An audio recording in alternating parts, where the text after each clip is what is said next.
Сахарный диабет называют неинфекционной пандемией века. В борьбе с ней важно все – и профилактика, и современные технологии, которые снижают риск развития негативных последствий. Как эффективно лечить и выявлять болезнь, обсуждают эндокринологи со всего региона в рамках научной конференции. Если рассмотреть каждого пациента с синдромом диабетической стопы, каждого можно докладывать как индивидуальный клинический случай, потому что у них и даже диабетическая остеоартропатия проявляется по-разному.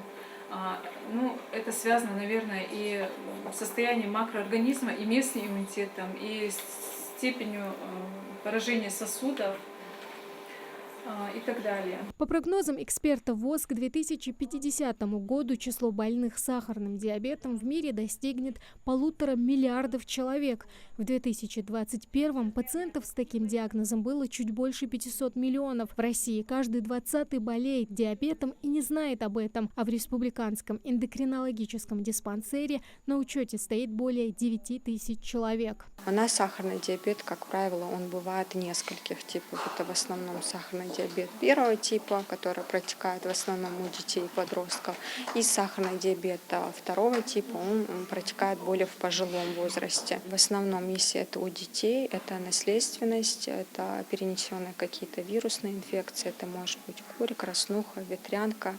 А диабет второго типа также наследственный фактор, отягощенный наследственный фактор и избыток массы тела, в основном ожирение. Диабет возникает, когда поджелудочная железа не вырабатывает достаточно инсулина, либо когда организм не может эффективно использовать вырабатываемый инсулин, что приводит к гликемии, повышенному содержанию сахара в крови. Это запускает цепную реакцию, нарушая обмен веществ. Так, при диабете первого типа у некоторых пациентов развивается так называемый синдром Мариака. Неправильная доза, подобранная доза инсулинотерапии, то есть тогда в этом случае у них развивается синдром Мариака. И то его только можно установить в возрасте 15-16 лет и по внешним клиническим признакам. Накапливаясь в большом количестве, сахар поражает все жизненно важные органы – мозг, сердце и почки. Своевременная диагностика очень важна. Диабет стремительно молодеет, как говорят медики. Кроме генетической предрасположенности, среди главных факторов риска – сидячий образ жизни, стресс и неправильное питание. У здорового человека сахар от 3,3 до 5,6 миллимоль на литр. Если, допустим,